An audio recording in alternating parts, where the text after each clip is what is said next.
ನಮಸ್ತೆ ಸ್ನೇಹಿತರೆ, ಪೀಪಲ್ ಟಿವಿಗೆ ಸ್ವಾಗತ. ನಾನು ಮುರಳಿ ಮಾಲೂರು. ಹಾಗೆ ನಮ್ಮ ಎಲ್ಲ ವೀಕ್ಷಕರಿಗೂ ಸಹ ಸಂಕ್ರಾಂತಿ ಹಬ್ಬದ ಹಾರ್ದಿಕ ಶುಭಾಶಯಗಳು. ಸಾಕಷ್ಟು ತುಂಬ ಬೆಂಬಲವನ್ನು ನೀಡ್ತಾ ಇದ್ದೀರಿ ನಮ್ಮ ಒಂದು ಚಾನಲ್ಗೆ. ತಮ್ಮೆಲ್ಲರಿಗೂ ಸಹ ಈ ಒಂದು ಹೊಸ ವರ್ಷದ ಮೊದಲ ಹಬ್ಬ ಸಂಕ್ರಾಂತಿಯ ಶುಭಾಶಯಗಳು. ಎಲ್ರಿಗೂ ಸಹ ಒಳ್ಳೆಯದಾಗಲಿ. ಹಾಗೆ ಇನ್ನೂ ಯಾರ್ಯಾರು ನಮ್ಮ ಚಾನಲನ್ನು ಸಬ್ಸ್ಕ್ರೈಬ್ ಮಾಡದೆ ನೋಡ್ತಿದ್ರು, ದಯವಿಟ್ಟು ಈಗಲೇ ಸಬ್ಸ್ಕ್ರೈಬ್ ಮಾಡಿ ಅಂತ ಕೇಳ್ತಾ ಬನ್ನಿ ಈ ಒಂದು ವಿಡಿಯೋನ ಶುರು ಮಾಡೋಣ. ಸ್ನೇಹಿತರೆ, ಪ್ರತಿದಿನ 9:30 ಆಯಿತು ಅಂದರೆ, ರಾತ್ರಿ 9:30 ಆಯಿತು ಅಂದರೆ ಸಾಕು, ನಮ್ಮ ರಾಜ್ಯದಲ್ಲಿರುವಂಥ ಅರ್ಧದಷ್ಟು ಜನ ಏನಿದ್ದಾರೆ ಅವರು ಟಿ ವಿ ಮುಂದೆ ಕೂತ್ಕೊಳ್ತಾರೆ. ಯಾಕೆ? ಬಿಗ್ ಬಾಸ್ ಅನ್ನೋ ಒಂದು ಕಾರ್ಯಕ್ರಮವನ್ನು ನೋಡೋದಕ್ಕೆ. ಅಯ್ಯೋ, ಇದೊಂದು ಜಸ್ಟ್ ಒಂದು ಗೇಮ್ ಶೋ, ಟೈಮ್ ಪಾಸ್ ಗುರು ಅಂತೇನಾದರೂ ನೀವು ಅಂದ್ಕೊಂಡಿದ್ರೆ ದಯವಿಟ್ಟು ಈ ಒಂದು ವಿಡಿಯೋವನ್ನು ಪೂರ್ತಿಯಾಗಿ ನೋಡಿ ಅಂತ ನಮ್ಮ ಮನವಿ. ಇವತ್ತು ನಾನು ನಿಮ್ಮ ಒಂದು ಕಣ್ಣಿಗೆ ಕಟ್ಟಿರುವಂಥ ಒಂದು ಮನರಂಜನೆ ಅನ್ನುವಂಥ ಪಟ್ಟಿಯನ್ನು ಬಿಚ್ಚಿಡೋಕೆ ಅಂತ ನಿಮ್ಮ ಮುಂದೆ ಪ್ರೆಸೆಂಟ್ ಮಾಡೋಕ್ಕೆ ಅಂತ ನಿಂತಿದ್ದೀನಿ. ಬಿಗ್ ಬಾಸ್ ಮನೆ ಅಥವಾ ಆ ಒಂದು ಗ್ಲಾಸ್ ಹೌಸ್ ಇದೆಯಲ್ಲ, ಇದು ಕೇವಲ ಒಂದು ಆಟದ ಮೈದಾನ ಅಲ್ವೇ ಅಲ್ಲ. ಅದು ನಮ್ಮ ಒಂದು ಸಮಾಜದ ಜಾತಿ ವ್ಯವಸ್ಥೆಗೆ ಹಿಡಿಯುವಂಥ ಒಂದು ಕನ್ನಡಿ ಥರ ಈಗ ಅದು ಪ್ರೊಜೆಕ್ಟ್ ಆಗ್ತಾ ಇದೆ. ಅಲ್ಲಿ ಗೆಲ್ಲೋರು ಯಾರು, ಮತ್ತು ಟಾಸ್ಕನ್ನು ಚೆನ್ನಾಗಿ ಮಾಡೋವಂಥ ವ್ಯಕ್ತಿಗಳ, ಅಥವಾ ಹೊರಗಡೆ ದೊಡ್ಡದಾಗಿ ಒಂದು ಫ್ಯಾನ್ ಫಾಲೋಯಿಂಗು ಅಥವಾ ಜಾತಿ ಸೈನ್ಯ ಕಟ್ಕೊಂಡಿರುವಂಥವರ, ಎಸ್ ಕ್ಯಾಟಗರಿ ಅಂತ ಒಬ್ಬ ಸ್ಪರ್ಧಿಯನ್ನು ಕರೆಯೋದರ ಹಿಂದೆ ಇರುವಂಥ ಒಂದು ಅಸಲಿ ಅರ್ಥ ಏನು, ಅಸಲಿಯ ಕಥೆ ಏನು, ಮತ್ತು ಕರಾವಳಿಯವರೇ ಲೈನಾಗಿ ಗೆಲ್ಲುವಂಥದ್ದು ಯಾಕೆ ಅವರೇ ಗೆಲ್ತಾ ಇದ್ದಾರೆ, ಮತ್ತು ಹನುಮಂತ ಅನ್ನುವಂಥ ಕ್ಯಾಂಡಿಡೇಟ್ ಏನಿದಾರಲ್ಲ, ಕಳೆದ ಬಾರಿ ವ್ಯಕ್ತಿ, ಆತ ಗೆಲುವು ಯಾರಿಗೆಲ್ಲ ಉತ್ತರ ಆಗಿತ್ತು. ಇವತ್ತು ಈ ಒಂದು ಎಪಿಸೋಡಲ್ಲಿ ಸೀಸನ್ 1 ಸೀಸನ್ 12ವರೆಗೆ ನಡೆದಿರುವಂಥ ಈ ಒಂದು ಜಾತಿ ಪಾಲಿಟಿಕ್ಸ್ನ ಎಳೆಯಾಗಿ ಬಿಚ್ಚಿಡ್ತಾ ಮಾತನಾಡೋಣ. ಇದು ನಿಮಗೆ ಇಷ್ಟ ಆಗದೇ ಇರಬಹುದು, ಬಟ್ ಇದೇ ಸತ್ಯ. ಬನ್ನಿ ಶುರು ಮಾಡೋಣ.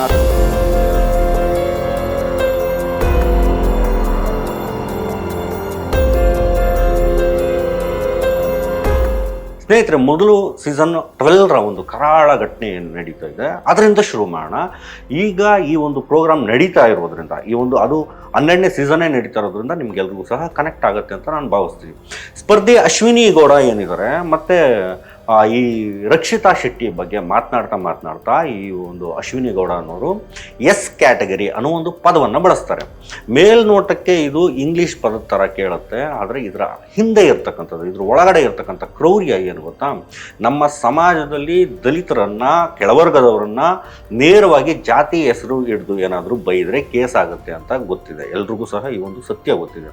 ಅದಕ್ಕೆ ಕಂಡು ಹಿಡ್ಕೊಂಡಿರುವಂಥ ಹೊಸ ಪದನೇ ಈ ಒಂದು ಎಸ್ ಕ್ಯಾಟಗರಿ, ಅಂದರೆ ಸ್ಲಮ್ ಅಥವಾ SC/ST ಜನ ಅಂತ ಹೀಯಾಳಿಸುವಂಥ ಒಂದು ವಿಧಾನವನ್ನು ಇವರು ಕಳ್ಕೊಂಡಿದ್ದಾರೆ.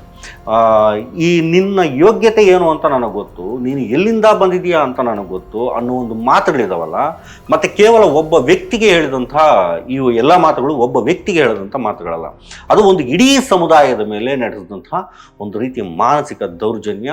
ಜನ ಈ ಮಾತನ್ನು ಒಪ್ಪಲಿ ಬಿಡಲಿ, ಬಟ್ ಇದೇ ಸತ್ಯ.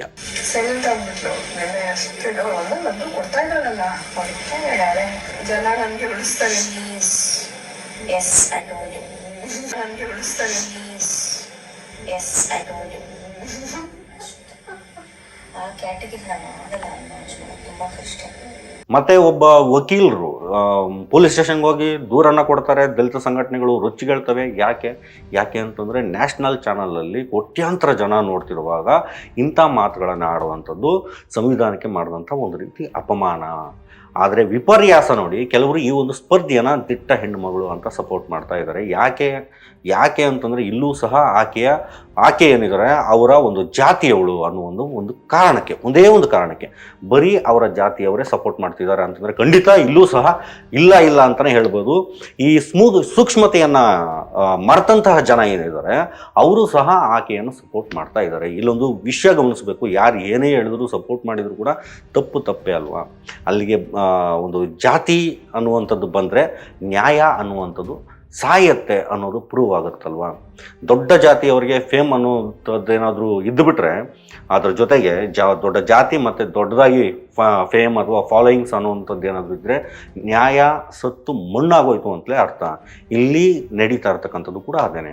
ಅಶ್ವಿನಿ ಗೌಡ ಎಸ್ ಕ್ಯಾಟಗರಿಯ ಪದವನ್ನ ಬಳಕೆ ಮಾಡಿದ್ದಾರೆ. ರಕ್ಷಿತಾ ಶೆಟ್ಟಿ ಬಗ್ಗೆ ಎಸ್ ಕ್ಯಾಟಗರಿ ಅಂತ ಜಾರ್ತಿದ್ರು. ರಕ್ಷಿತಾ ಶೆಟ್ಟಿಗೆ ಎಸ್ ಕ್ಯಾಟಗರಿ ಪದ ಬಳಕೆ, ಅಶ್ವಿನಿ ಗೌಡ ವಿರುದ್ಧ ದೂರು ದಾಖಲು. ಜಗಳ ನಡೀತಾ ಇದ್ದಂತ ಸಂದರ್ಭದಲ್ಲಿ ರಕ್ಷಿತಾಳ ವಿರುದ್ಧ ಬಳಸಬಾರ್ದು ಪದವನ್ನ ಅಶ್ವಿನಿ ಗೌಡ ಬಳಸಿದ್ದಾರೆ ಅನ್ನುವಂತ ಕಾರಣ. ಈಗ ಸ್ವಲ್ಪ ಹಿಂದಕ್ಕೆ ಹೋಗಿ ನೋಡೋಣ, ಇತಿಹಾಸ ಇದರ ಒಂದು ಹಿಸ್ಟ್ರಿಯನ್ನು ತೆಗೆದು ನೋಡೋಣ. ಸೀಸನ್ 5ರಲ್ಲಿ ಚಂದನ್ ಶೆಟ್ಟಿ, ಮತ್ತು ಸೀಸನ್ 7ರಲ್ಲಿ ಶೈನ್ ಶೆಟ್ಟಿ, ಮತ್ತು ಸೀಸನ್ 9ರಲ್ಲಿ ರೂಪೇಶ್ ಶೆಟ್ಟಿ. ಇದು ಕಾಕತಾಳೀಯನ ಅಂದರೆ ಇವರೆಲ್ಲರೂ ಏನಿದ್ದಾರೆ, ಇವ್ರು ಗೆದ್ದಂಥ ವ್ಯಕ್ತಿಗಳು, ಇವರೆಲ್ಲರೂ ಫೈನಲ್ ವಿನ್ ಆದಂಥವ್ರು. ಒಂದು ರೀತಿ ಇದು ಕಾಕತಾಳೀಯನ ಅಂತಂದರೆ ಖಂಡಿತವಾಗ್ಲೂ ಅಲ್ಲ. ಶೆಟ್ಟಿ ಅಥವಾ ಬಂಟ ಸಮುದಾಯದ ಜನಸಂಖ್ಯೆ ಏನಿದೆ ಕರ್ನಾಟಕದಲ್ಲಿ ಅತಿ ಕಡಿಮೆ ಇರ್ಬೋದು, ಬಟ್ ಅವರ ಒಂದು ಆರ್ಥಿಕ ಶಕ್ತಿ ಇದೆಯಲ್ಲ ಮತ್ತು ಸಂಘಟನಾ ಶಕ್ತಿ ಇದೆಯಲ್ಲ ಅದು ಎಷ್ಟಿದೆ ಅಂತ ಇದರಲ್ಲಿ ಗೊತ್ತಾಗುತ್ತೆ. ಕರಾವಳಿ ಭಾಗದಲ್ಲಿ ಇಂಟರ್ನೆಟ್ ಬಳಕೆ ಮಾಡುವಂಥವರು ಮತ್ತು ತುಂಬ ಜನ ಇದ್ದಾರೆ, ಅದು ತುಂಬ ಜಾಸ್ತಿ ಅಂತ ಹೇಳ್ಬೋದು. ಮತ್ತು ಅಲ್ಲಿನ ಸಾಕ್ಷರತೆ ಕೂಡ ಸ್ವಲ್ಪ ಜಾಸ್ತಿ ಇದೆ. ತಮ್ಮ ಸಮುದಾಯದ ಹುಡುಗ ಫಿನಾಲೆಗೆ ಬಂದರೆ ಸಾಕು, ಮುಂಬೈಯಿಂದ ಡೆಲ್ಲಿವರೆಗೂ ದುಬೈವರೆಗೂ ಏನು ಇರುವಂಥ ಅವರು ಎಲ್ಲ ಸಮುದಾಯದವರು ಏನಿದ್ದಾರೆ ಆ ಒಂದು ಸಮುದಾಯದವರೆಲ್ಲ ಒಗ್ಗೂಡಿ ಓಟನ್ನು ಹಾಕ್ತಾರೆ. ಒಂದು ರೀತಿ ಬ್ಲಾಕ್ ವೋಟಿಂಗ್ ಅಂತ ಹೇಳ್ತೀವಲ್ಲ ಆ ರೀತಿ. ಇದನ್ನು ನಾವು ಮೆಚ್ಚಬೇಕು. ಬಟ್ ಬೇರೆ ಭಾಗದ ಪ್ರತಿಭಾವಂತರಿಗೆ ಈ ಒಂದು ಮಟ್ಟದ ಬೆಂಬಲ ಸಿಗುತ್ತಾ, ಅದಕ್ಕೆ ನೀವೇ ಉತ್ತರಿಸ್ಬೇಕು. ಇನ್ನೊಂದು ಕಡೆ ಗೌಡ ಅಂತ ಹೆಸರು ಇರೋರು ಬಂದರೆ ಸಾಕು, ಹಳೆ ಮೈಸೂರು ಭಾಗದಲ್ಲಿ ಏನಿದೆ, ನಮ್ಮ ಒಂದು ಹಳೆ ಮೈಸೂರು ಭಾಗದಲ್ಲಿ ಒಂದು ಅಘೋಷಿತವಾದಂಥ ಒಂದು ಸೈನ್ಯ ರೆಡಿಯಾಗಿರುತ್ತೆ. ಇಲ್ಲಿ ಸೀಸನ್ 10ರಲ್ಲಿ ವಿನಯ್ ಗೌಡ ಅವರನ್ನು ಆನೆ ಹುಲಿ ಅಂತ ಬಿಲ್ಡಪ್ ಕೊಟ್ಟು ಮಾತಾಡಿದ್ರು, ಅದೆಲ್ಲವನ್ನೂ ಸಹ ನೀವು ನೋಡಿದ್ರಿ. ಅವ್ರು ಎಷ್ಟೇ ಅಗ್ರೆಸಿವ್ ಆಗಿ ಆಡಿದ್ರು ಅದನ್ನು ಗೌಡ್ರ ಗತ್ತು ಅಂತ ಸಮರ್ಥನೆಗೆ ಇಳಿದಿದ್ರು. ಅದೇ ಒಬ್ಬ ಸಾಮಾನ್ಯ ಹುಡುಗ ಆ ರೀತಿ ಏನಾದರೂ ಆಡಿದ್ದಿದ್ರೆ, ಏನು ಗೇಮನ್ನು ಪ್ಲೇ ಮಾಡಿದ್ದಿದ್ರೆ ಅಹಂಕಾರಿ ಅಂತ ಕರಿತಾ ಇದ್ರಲ್ವಾ. ಇಲ್ಲಿ ಸ್ಪರ್ಧೆಯ ಗುಣ ಮುಖ್ಯ ಆಗ್ತಾ ಇಲ್ಲ ಕೂಡ, ಅದು ಅವರ ಒಂದು ಜಾತಿಯ ಬಾಲಂಗೂಚಿ ಏನಿದೆ ಅದು ಮುಖ್ಯ ಆಗ್ತಾ ಬರ್ತಿದೆ. ಈ ಒಂದು ಬಿಗ್ ಬಾಸ್ ಮನೆಯಲ್ಲಿ ಅತಿ ಹೆಚ್ಚು ಅವಮಾನ ನೋವುಗಳನ್ನು ಅನುಭವಿಸೋದು ಯಾರು, ಮತ್ತು ಯಾರು ಅನುಭವಿಸ್ತಾ ಇರುವಂತಹ ಜನ ಯಾರು, ಈ ಹಿಂದೆ ಯಾವ್ಯಾವ ಭಾಗದವರೆಲ್ಲ ಅನುಭವಿಸಿದ್ದಾರೆ ಅನ್ನುವಂಥದ್ದೇನಾದರೂ ನಿಮಗೆ ಐಡಿಯಾ ಇದೆಯಾ? ನಮ್ಮ ಉತ್ತರ ಕರ್ನಾಟಕದ ಮಂದಿನೇ ಅತಿ ಹೆಚ್ಚು ಅವಮಾನಗಳನ್ನು ಅಲ್ಲಿ ಅನುಭವಿಸಿರುವಂಥದ್ದು. ಅವರ ಭಾಷೆ ಸ್ವಲ್ಪ ಖಡಕ್ ಆಗಿರ್ಬೋದು, ಆದರೆ ಮನಸ್ಸು ಬೆಣ್ಣೆ ಥರ ಅನ್ನುವಂಥದ್ದು ಎಲ್ರಿಗೂ ಸಹ ಗೊತ್ತಿದೆ. ಆದರೆ ಬೆಂಗಳೂರು ಮೈಸೂರು ಕಡೆಯ ಸ್ಪರ್ಧಿಗಳೇನಿದ್ದಾರೆ ಉತ್ತರ ಕರ್ನಾಟಕದ ಭಾಷೆನ ರಗಡ್ಡು ಅಸಭ್ಯ ಅಂತ ಟ್ರೀಟ್ ಮಾಡ್ತಾರೆ. ಏನು ಭಾಷೆ ರೀ ಇದು ಅಂತ ಮೂಗು ಮುರಿದು ಮಾತನಾಡ್ತಾರೆ. ಸೀಸನ್ 6ರಲ್ಲಿ ರೈತ ಶಶಿಕುಮಾರ್ ಗೆದ್ದಾಗ ಅದು ಕೇವಲ ಒಬ್ಬ ವ್ಯಕ್ತಿಯ ಗೆಲುವಾಗಿ ಇರಲಿಲ್ಲ, ಅದು ಭಾಷಾ ದುರಾಂಕಾರದ ವಿರುದ್ಧ ಒಂದು ರೈತ ಸಮುದಾಯ ಕೊಟ್ಟಂಥ ಏಟಾಗಿ ಒಂದು ಪರಿಣಾಮವನ್ನು ಬೀರಿತ್ತು. ಬಟ್ ಇವತ್ತಿಗೂ ಕೂಡ ಶುದ್ಧ ಕನ್ನಡ ಅಂತಂದರೆ ಮೈಸೂರು ಭಾಗದ ಕನ್ನಡ ಮಾತ್ರ ಅನ್ನುವಂಥ ಸುಳ್ಳು ಭ್ರಮೆಯಲ್ಲಿರುವಂಥ ಜನ ಕೂಡ ಇದ್ದಾರೆ. ಇದನ್ನು ಒಂದಷ್ಟು ಜನ ಮಂಗಳೂರಲ್ಲೂ ಕೂಡ ಇದೇ ಭ್ರಮೆಯನ್ನು ಇಟ್ಕೊಂಡಿದ್ದಾರೆ, ಮಂಗಳೂರಿನ ಭಾಗದವರು ಕೂಡ.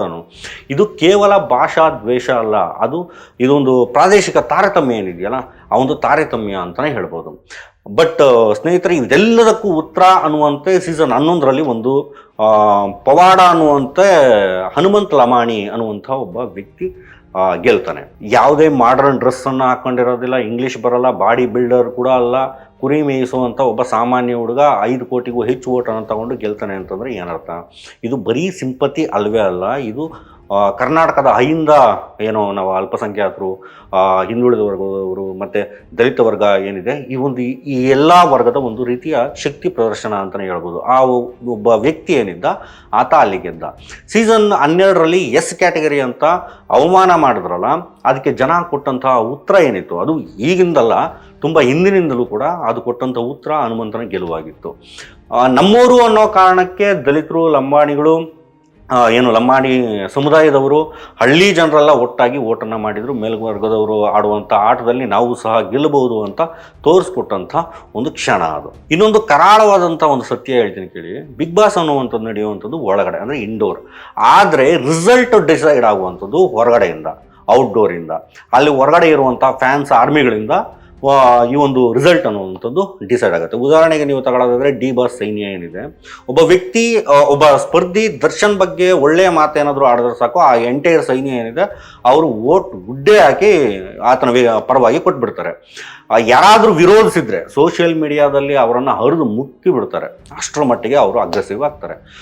ರೇಣುಕಾಸ್ವಾಮಿ ಕೊಲೆ ಕೇಸ್ ನೋಡಿದ ಮೇಲೂ ಕೂಡ ಈ ಒಂದು ಅಂಧಾಭಿಮಾನ ಏನಿದೆ ಮತ್ತು ಜಾತಿ ಬಲ ಅನ್ನುವಂಥದ್ದು ಏನಿದೆ ಎಷ್ಟು ಅಪಾಯಕಾರಿ ಅಂತ ನಮಗಿನ್ನೂ ಅರ್ಥ ಆಗ್ತಿಲ್ವಲ್ಲ. ಜೊತೆಗೆ ಇಲ್ಲಿ ನಾವು ಇನ್ನೊಂದು ವಿಚಾರವನ್ನು ಅಬ್ಸರ್ವ್ ಮಾಡುವಂಥದ್ದು ಏನಪ್ಪ ಅಂದರೆ ರಾಜಕೀಯವು ಕೂಡ ಈ ಒಂದು ಬಿಗ್ ಬಾಸ್ ಶೋವನ್ನು ಬಿಟ್ಟಿಲ್ಲ. ಸೀಸನ್ 12ರಲ್ಲಿ ಸ್ಟುಡಿಯೋಗೆ ಒಂದು ಬೀಗವನ್ನು ಹಾಕ್ಸಿದ್ರು, ಈ ಒಂದು ಸ್ಟುಡಿಯೋಗೆ. ಆ ಒಂದು ಬೀಗ ಹಾಕ್ಸಿದ್ದು ಅದು ಪರಿಸರದ ಬಗ್ಗೆ ಇದ್ದಂಥ ಒಂದು ಕಾಳಜಿನ, ಅಥವಾ DK ಶಿವಕುಮಾರ್ ಮತ್ತು ಕುಮಾರಸ್ವಾಮಿ ನಡುವೆ ಇದ್ದಂಥ ಒಂದು ಒಕ್ಕಲಿಗ ಪಾಲಿಟಿಕ್ಸ್ನ ಒಂದು ರೀತಿಯ ದಾಳನ, ಅಲ್ಲಿರ್ತಕ್ಕಂಥ ಒಳಗಡೆ ಇದ್ದಂಥ ಏನೋ ಬಡಪಾಯಿ ಸ್ಪರ್ಧಿಗಳನ್ನು ರೆಸಾರ್ಟ್ಗೆ ಅಟ್ಟಿದ್ರು. ಶೋ ಕೂಡ ರಾಜಕಾರಣಿಗಳ ಕೈಗೊಂಬೆ ಆಗೋಗಿದೆ ಅಂತ ಅನಿಸ್ತಿಲ್ವಾ ಇಲ್ಲಿ? ಈ ಒಂದು ಎಲ್ಲ ಅಟ್ಮಾಸ್ಫಿಯರನ್ನು ನೋಡ್ತಾ ಇದ್ರಿ, ಎಲ್ಲ ಘಟನೆಗಳನ್ನು ನೀವು ನೋಡ್ತಾ ಬಂದರೆ. ಕೊನೆಯದಾಗಿ ಒಂದು ಮಾತು ಸ್ನೇಹಿತರೆ, ಬಿಗ್ ಬಾಸ್ ಒಂದು ಮನರಂಜನೆ ಅನ್ನುವಂಥದ್ದು ಸರಿ, ಯಾಕಂದರೆ ಅದು ಅವರು ಸಹ ಅದನ್ನೇ ಹೇಳ್ಕೊಂಡು ಬರ್ತಾ ಇದ್ದಾರೆ.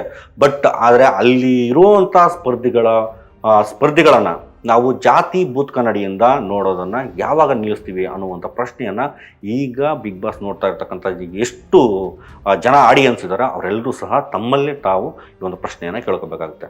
ನಮ್ಮ ಜಾತಿಯವನು ಅಂತ ಕಳಪೆ ಆಟಗಾರನಿಗೆ ಓಟ್ ಹಾಕೋದನ್ನು ಬಿಡಿ, ಮೊದಲು ಎಸ್ ಕ್ಯಾಟಗರಿ ಅಂತ ಯಾರಾದರೂ ಮಾತನಾಡಿದರೆ ಅದು ತಪ್ಪು ಅಂತ ಧೈರ್ಯವಾಗಿ ನೀವು ಕೂಡ ಮಾತನಾಡಿ, ಅದು ನಿಮ್ಮವರೇ ಆಗಿದ್ರು ಕೂಡ. ಉತ್ತರ ಕರ್ನಾಟಕನೋ ಅಥವಾ ದಕ್ಷಿಣ ಕರ್ನಾಟಕನೋ ನಾವೆಲ್ಲರೂ ಕನ್ನಡಿಗರು ಅನ್ನುವಂಥದ್ದನ್ನು ದಯವಿಟ್ಟು ಈ ಆಡಿಯನ್ಸ್ ಏನಿದ್ದಾರೆ ಅವರು ಮರಿಬಾರ್ದು. TV ಚಾನಲ್ನವರು TRPಗೋಸ್ಕರ ಒಳಗಡೆ ಒಂದಷ್ಟು ಜಾತಿ ಜಗಳ ಅಥವಾ ಇನ್ನಿತರ ಬೇರೆ ಜಗಳಗಳನ್ನು ಅಲ್ಲಿ ನಡೆಸ್ಬೋದು ಅಥವಾ ಹಚ್ಬೋದು ಅಂತಲೇ ಹೇಳ್ಬೋದು. ಆದರೆ ರಿಮೋಟ್ ಅನ್ನುವಂಥದ್ದು ನಿಮ್ಮ ಕೈಲಿದೆ, ವೋಟ್ ಅನ್ನುವಂಥದ್ದು ನಿಮ್ಮ ಕೈಲೇ ಇರುತ್ತೆ. ಇಂಥ ವರ್ಸ್ಟ್ ಆ್ಯಕ್ಟಿವಿಟಿ ನಿಮ್ಮ ಕಣ್ಣಿಗೆ ಬಿದ್ದ ತಕ್ಷಣ ಚಾನಲನ್ನು ಚೇಂಜ್ ಮಾಡಿ. ಎಷ್ಟೇ ಆದರೂ ಒಂದಷ್ಟು ವರ್ಗ ಬಿಗ್ ಬಾಸ್ ಮನೆಯಲ್ಲಿನ ತಮ್ಮದೇ ಮನೆ ಅನ್ನೋ ರೀತಿ ನೋಡ್ತಾ ಇದ್ದಾರೆ. ಅವರಿಗೆಲ್ರಿಗೂ ಸಹ ಇನ್ನೊಂದು ಮಾತನ್ನು ಹೇಳ್ಬಿಡ್ತೀನಿ, ಮುಂದಿನ ಸಲ ವೋಟ್ ಮಾಡುವಂಥ ಟೈಮಲ್ಲಿ ಸ್ಪರ್ಧಿಯ ಸರ್ನೇಮನ್ನು ನೋಡಬೇಡಿ, ಅವರ ಟ್ಯಾಲೆಂಟ್ ಅಥವಾ ವ್ಯಕ್ತಿತ್ವವನ್ನು ನೋಡಿ. ನೀವು ಈಗಾಗಲೇ ಅದನ್ನು ಎಂಟರ್ಟೈನ್ಮೆಂಟ್ ಚಾನಲ್ ಅಂತ ಕರೀತಾ ಇರೋದ್ರಿಂದ ಈ ಒಂದು ಮಾತನ್ನು ಹೇಳಬೇಕಾಯಿತು. ಮತ್ತೊಂದು ಮಾತು, ಜಾತಿ ವ್ಯವಸ್ಥೆ ಅನ್ನುವಂಥದ್ದೇನಿದೆ ಅದು ಸಮಾಜಕ್ಕೆ ಅಂಟಿರುವಂಥ ಒಂದು ರೀತಿ ಕ್ಯಾನ್ಸರ್. ಅದನ್ನು ರಿಯಾಲಿಟಿ ಶೋಗಳಿಗೂ ಸಹ ಹಬ್ಬಿಸುವಂಥದ್ದು ಬೇಡ. ಮನುಷ್ಯತ್ವ ಗೆಲ್ಲಿ, ಕನ್ನಡ ಗೆಲ್ಲಿ. ಜೈ ಹಿಂದ್, ಜೈ ಕರ್ನಾಟಕ ಮಾತೆ. ವಿಡಿಯೋ ಇಷ್ಟ ಆಗಿದ್ರೆ ಲೈಕ್ ಮಾಡಿ, ಶೇರ್ ಮಾಡಿ, ಹಾಗೆ ನಮ್ಮ ಚಾನಲ್ನ ಸಬ್ಸ್ಕ್ರೈಬ್ ಮಾಡೋದು ಮರಿಬೇಡಿ.